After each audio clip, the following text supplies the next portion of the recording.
COVID-19 é o ponto único da agenda da Cimeira Extraordinária do G7 de hoje. Os 7 países mais ricos do mundo, G7, reúnem-se hoje numa Cimeira Extraordinária por videoconferência para coordenar as respectivas ações de combate contra o novo coronavírus nas áreas da saúde, economia, finanças e da investigação. O anúncio da Cimeira foi feito pela presidência francesa, que precisou que a iniciativa para organizar esta reunião extraordinária por videoconferência partiu do chefe de Estado francês, Emmanuel Macron, que falou sexta-feira com o seu homólogo norte-americano, Donald Trump, cujo país detém a presidência anual do G7. Macron também contactou com os restantes países do G7 que concordaram todos com a reunião, referiu o Eliseu, sede da presidência francesa. O G7 é composto pela Alemanha, Canadá, Estados Unidos, França, Itália, Japão e Reino Unido. Durante a Cimeira Extraordinária, iremos coordenar os nossos esforços sobre uma vacina e os tratamentos e vamos trabalhar numa resposta económica e financeira, explicou Emmanuel Macron, numa mensagem publicada sexta-feira na rede social Twitter. Para o Eliseu, a cooperação internacional é essencial para lidar com esta crise e com as suas consequências, em particular as económicas. O novo coronavírus responsável pela doença COVID-19 foi detectado em dezembro, na China, e já provocou mais de 5.500 mortos em todo o mundo, levando a Organização Mundial de Saúde, OMS, a declarar a doença como pandemia. O número de infectados ultrapassou as 143 mil pessoas, com casos registados em mais de 135 países e territórios, incluindo Portugal,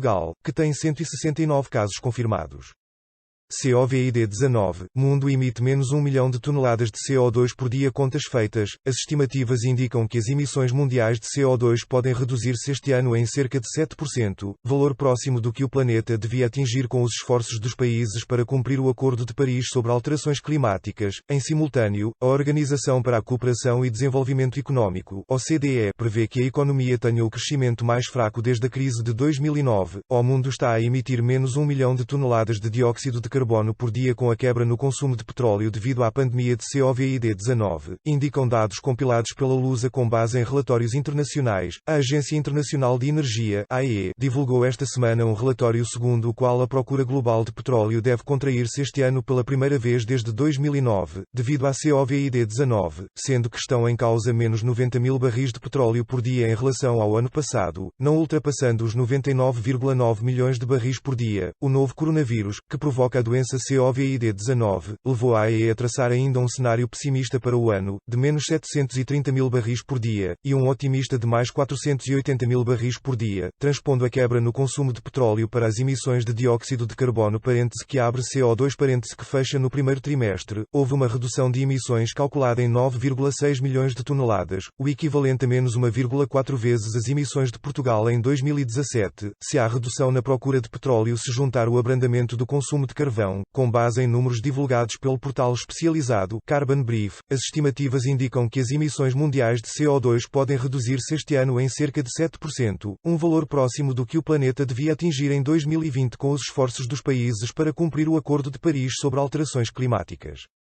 Um relatório do Programa das Nações Unidas para o Ambiente indica que para limitar o aumento da temperatura global a 1,5 graus Celsius acima da média da era pré-industrial é preciso reduzir em 7,6% por ano as emissões de gases com efeito de estufa, um número que este ano pode ser atingido devido à COVID-19. O presidente da Associação Ambientalista Zero, Francisco Ferreira, disse à Lusa que a redução no consumo de petróleo é ainda assim muito baixa e lembrou que é preciso uma redução de 7,6% em cada ano. A Organização para a Cooperação e Desenvolvimento Económico, OCDE, prevê que a economia tenha o crescimento mais fraco desde a crise de 2009 devido ao novo coronavírus. A quebra deve-se essencialmente à contração da China. Um balanço publicado no Carbon Brief, atualizado a 4 de março, indica que a paralisação de grandes regiões da China reduziu em 25% as emissões de CO2 do país, devido à COVID-19, que surgiu em dezembro de 2019 na China. Nestes primeiros meses do ano, o consumo de carvão nas fábricas caiu 36%, e a produção de carvão caiu 29%, tendo a capacidade de refinar petróleo sido reduzida em 34%. É provável que isso tenha impedido um quarto ou mais das emissões de CO2 do país nas últimas 4 semanas, diz o portal, acrescentado que em 2019 a China emitiu cerca de 800 milhões de toneladas de CO2, pelo que o vírus poderá ter impedido a libertação de 200 milhões de toneladas até ao momento, extrapolando para o ano inteiro, com a redução na produção de carvão da China mais a redução na venda de barris de petróleo, a quebra das emissões de CO2 será acima de 6%.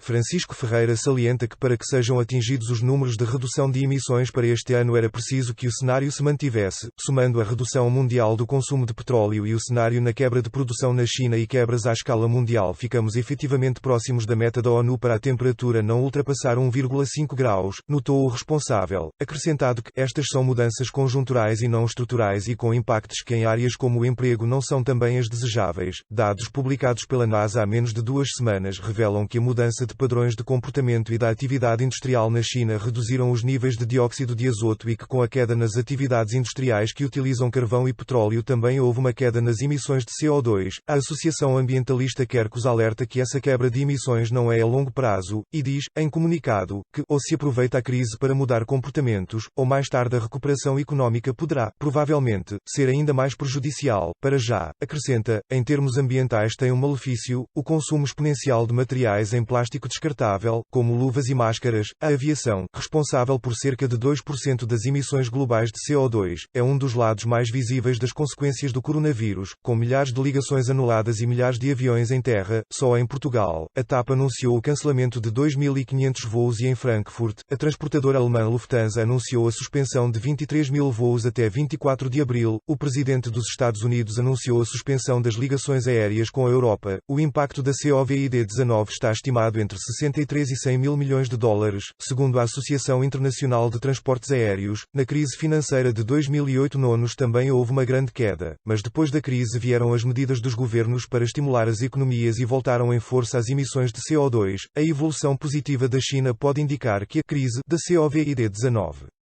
será mais curta do que a crise de 2008-2009 e que as emissões vão voltar aos níveis habituais. Covid-19, fecho descoordenado de fronteiras, põe o UE em causa. O eurodeputado espanhol López Aguilar, presidente da Comissão Parlamentar das Liberdades Cívicas, considerou hoje que o fecho descoordenado das fronteiras, devido ao Covid-19, afeta a credibilidade da União Europeia, o UE, podendo colocar os Estados-membros uns contra os outros. Compreendo que situações extraordinárias motivem medidas extraordinárias, mas essas medidas devem respeitar o direito comunitário e não gerar uma ação e reação unilateral e descoordenada entre os Estados-membros, afirmou o eurodeputado espanhol, em declarações à agência Lusa, frisando que a UE é agora mais necessária do que nunca. Juan Fernando López Aguilar defendeu que as medidas de encerramento de fronteiras para tentar conter a propagação do novo coronavírus, já adotadas por países como Portugal, Espanha, Alemanha, República Checa, Chipre, Dinamarca, Letónia, Lituânia, Polónia e Eslováquia, têm de ser tomadas em conjunto.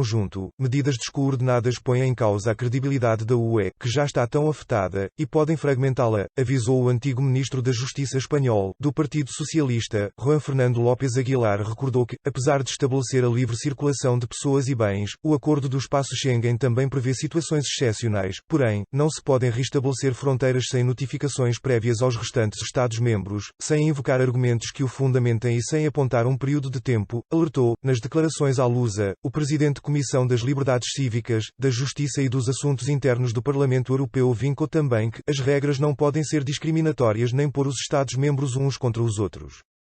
Isso está já a acontecer na Hungria e na República Checa, apontou, classificando o surto de Covid-19 como uma luta sem precedentes contra o desconhecido. Juan Fernando López Aguilar reforçou que as medidas têm de ser coordenadas, notificadas, fundamentadas e não discriminatórias, também para evitar transmitir para os cidadãos uma sensação de desorganização dentro do espaço comunitário. O coronavírus responsável pela pandemia da Covid-19 infectou cerca de 170 mil pessoas, das quais 6.500 morreram. Das pessoas infectadas em todo o mundo, mais de 75 mil recuperaram da doença. O surto começou na China, em dezembro, e espalhou-se por mais de 140 países e territórios, o que levou a Organização Mundial da Saúde, OMS, a declarar uma situação de pandemia. Depois da China, que registra a maioria dos casos, a Europa tornou-se o epicentro da pandemia, com mais de 55 mil infectados e pelo menos 2.335 mortos, a Itália com 1.809 mortos, em 24.747 casos, a Espanha com 297 mortos, 8.794 casos, e a França com 127 mortos, 5.423 casos, são os países mais afetados na Europa. Face ao avanço da pandemia, vários países adotaram medidas excepcionais, incluindo o regime de quarentena e o encerramento de fronteiras. Portugal registrou hoje a primeira morte, anunciou a Ministra da Saúde, Marta Temido. No país existem, até ao momento, 331 pessoas infectadas com Covid-19, coronavírus. MNE apela para que portugueses evitem evitem viagens não essenciais ao estrangeiro. O ministro dos Negócios Estrangeiros, Augusto Santos Silva, apelou aos portugueses para que evitem viagens não essenciais ao estrangeiro, pedindo também a quem já está fora de Portugal para que tente antecipar o regresso. Os portugueses que estavam a preparar-se para realizar viagens não essenciais a um país estrangeiro devem abster-se de fazê-lo. Neste momento, tudo o que seja viagem não essencial deve ser evitado, disse Augusto Santos Silva, em declarações à agência Lusa, esta segunda-feira.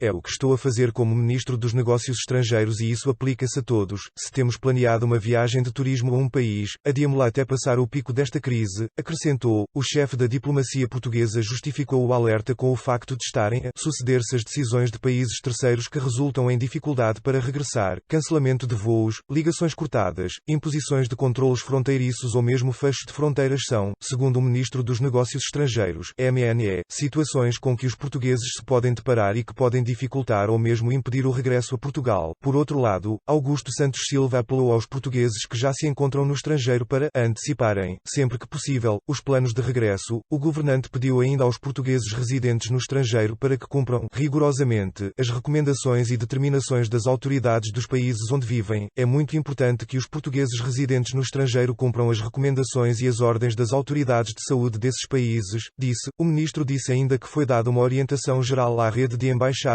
e consulados de Portugal para concentrarem a atividade na resposta a esta crise da Covid-19.